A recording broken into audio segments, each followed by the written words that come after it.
So, yeah, I noticed a similarity there between William Tyndale and when Jesus was being taken away by the soldiers in the garden there, and one of the disciples cut the ear off a soldier, trying to stop the soldier from taking the word away from them,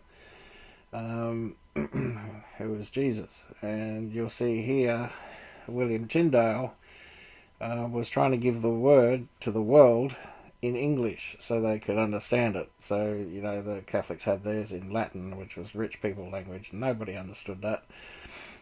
So if they wanted God, they had to go and see the Catholics. Now, you'll see this. So what the Catholics did was they weren't going to let him do that, and they strangled him and burnt him. Right, but before that, he cried out to God, "Please open the king's eyes," which God did.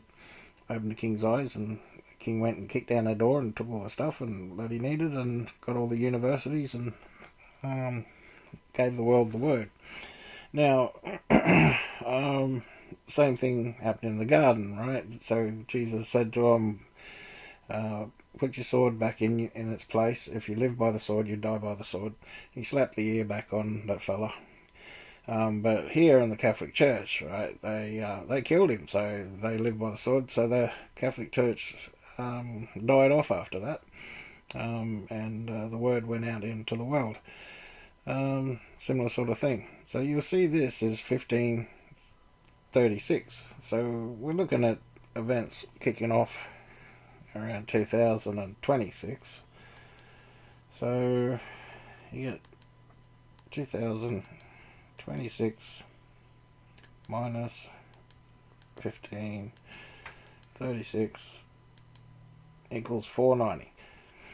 So that's just, I don't know. So that's one of those numbers that you get excited about in the Christian sort of thing. And 70 goes into that perfectly, and it's like one of those eye-opening sort of things. You're like, well, what does that mean? So yeah, I'd be interested on any comments on that. But yeah, I found that pretty fascinating. All right, God bless.